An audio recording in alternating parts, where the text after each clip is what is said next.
So friends, today we are talk about professional ethics.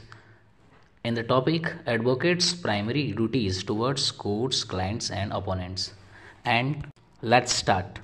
तो सबसे पहले स्टार्ट करते हैं 1864 में लॉर्ड्स ब्रोहम ने एक भाषण में कहा था कि एक वकील का पहला महान गुण तो यह है कि वो अपने जो क्लाइंट हैं उनके हित के ऊपर किसी भी चीज़ को नहीं समझेगा। मतलब उनके हित के ऊपर वो किसी बात को तजब्बो देगा ही नहीं। आप समझ पा रहे हैं? मतलब वो क्लाइंट के हित के लिए वो सारे काम करेगा और उससे बढ़ के कुछ नहीं समझेगा। और न्याय प्राप्त करना हम सबका एक मूलभूत अधिकार है और इसको करतार सिंह बनाम पंजाब राज्य के मामले में अभिनिर्णित भी किया गया था।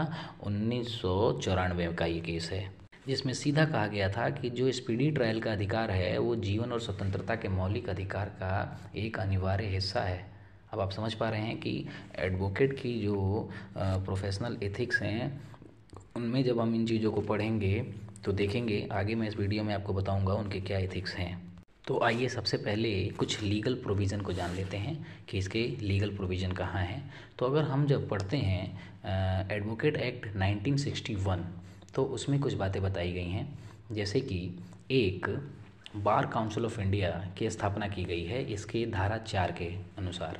और वो धारा 4 ये बताती है कि एक बार काउंसिल ऑफ इंडिया होगा और उसकी स्थापना की जाएगी। इस प्रकार जो धारा में 7 का फर्स्ट का बी है वो ये बताता है कि जो परिषद है वो अधिवक्ताओं के लिए एक पेशेवर आचरण और शिष्टाचार के मानकों का निर्धारण करेगी। ठीक इस प्रकार अगर हम 49(1)(c) की बात करें तो वो कहता है कि जो काउंसिल ऑफ इंडिया है वो उन आचरण के मानकों को सुनिश्चित करेगा और उसका सुझाव देगा और उसके ऊपर वो नियम बनाएगा और नियम बनाने की अनुमति देगा। अब बात कर लेते हैं बार काउंसिल ऑफ इंडिया के उन नियमों के बारे में कि इसके प्रोविज़न कहाँ हैं। तो अगर हम उसके प्रोविज़न की देखें तो जो बार काउंसिल ऑफ इंडिया के नियम संबंधी प्रोविज़न हैं वो उसके अध्याय 2 के भाग 4 में 39 यानी 39 नियमों को बताया गया है। जो अधिवक्ता के जो ड्यूटीज़ होती हैं, जो एक एडवोकेट की ड्यूटीज़ होती हैं उनके बारे में बताता है। तो सबसे पहले अगर हम बात करें तो बात करेंगे जो कोर्ट के प्रति एक एडवोकेट का जो कर्तव्य होता है, उसकी जो ड्यूटीज़ होती है वो क्या होती हैं। तो सबसे पहला है कि जो अधिवक्ता होगा वो न्यायालय की गरिमा को बनाए रखेगा, यानी कि वहाँ पे किसी ऐसी भाषा का इस्तेमाल नहीं करेगा जो न्यायालय के सिद्धांत हैं उनको बना करके रखेगा। दूसरा क्या है वो है कि जो न्यायालय के फैसले होंगे उसको किसी भी प्रकार से अनुचित ढंग से उसको प्रभावित नहीं करेगा या कुछ मतलब अलग से मतलब कुछ अपने आप को मैलिस करके कोई ऐसा काम नहीं करेगा। तीसरी चीज़ बताता है कि जो क्लाइंट का अगर कोई अनुचित व्यवहार हो रहा होगा तो वो उसको सुनिश्चित करेगा। फिर चौथा ये बताता है कि जो एडवोकेट के ड्रेसेस होते हैं वो मतलब पहनेगा जो कोर्ट में प्रस्तुत होगा और आकर्षक भी लगेगा। इस तरीके से पाँचों में ये बताया गया है कि वो अपनी मतलब इस ड्रेस का गलत इस्तेमाल नहीं करेगा या फिर गलत जगह नहीं जाएगा। तो प्रत्येक जो एडवोकेट होता है उसका न्यायालय के प्रति भी ये कर्तव्य होते हैं कि वो न्यायालय की गरिमा को बनाए रखे। आगे अगर हम बात करें तो फिर एक एडवोकेट की उसका जो मौकिल कहते हैं उसको मतलब क्लाइंट जो होगा उसका उसके साथ उसके किस प्रकार के कर्तव्य होंगे। तो देखिए सबसे पहले तो एक एडवोकेट को मतलब एक बार जब कोई मामला वो अपने हाथ में ले लेता है तो उसको बिना उचित कारण के नहीं छोड़ेगा। मतलब जब कोई केस उसने अपने हाथ में ले लिया है तो उसको बिना बात ऐसे ही नहीं छोड़ेगा। दूसरा क्या है कि वो किसी भी प्रकार से अगर ऐसा लगता हो कि उसको किसी मामले में गवाह बनना पड़ेगा या फिर गवाह बनने की ऐसी स्थिति आ जाती है तो उस मामले में वो एडवोकेसी नहीं करेगा उस टाइम पे और वो वहाँ पे या तो उपस्थित नहीं होगा या उपस्थित नहीं होना चाहिए उसको।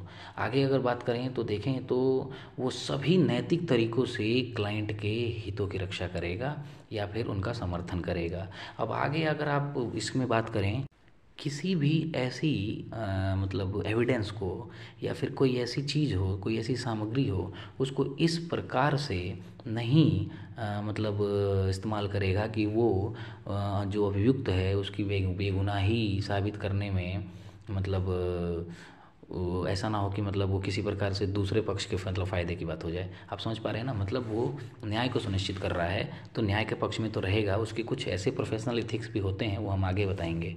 और अगर किसी एडवोकेट ने किसी वाद को संस्थित करने वाले किसी पक्षकार को, ऐसे मान लीजिए जैसे कोई वादी है, मतलब कोई वाद दायर करने के संबंध में उससे कोई बात करता है, और फिर वो ऐसा नहीं होगा कि फिर वो दूसरे पक्षकार के साथ उसका मतलब केस अपने हाथ में ले ले, इस प्रकार के कार्य नहीं करेगा। तो इस तरीके से क्या है, अब आप समझ पा रहे हैं कि जो प्रोफेशनल इथिक्स है वो कहीं ना कहीं एक ऐसी नैतिकता को बताता है जो कि हमारे मतलब एक धरोहर स्वरूप है, हमारे इंटरनल धरोहर हैं ये, कि किसी प्रकार से कोई बायस ना हो, किसी प्रकार से किसी के साथ हम गलत ना कर दें। तो एक मतलब ऐसे कह सकते हैं कि जो प्रोफेशनल एथिक्स है ये एक आचरण है मनुष्य का, या उस मतलब उस कार्य में जो कार्य वो हो रहे हैं उस कार्य को करने के लिए, उस कार्य की गरिमा को बनाए रखने के लिए ये इन आचरणों का पालन किया जाना बहुत आवश्यक है।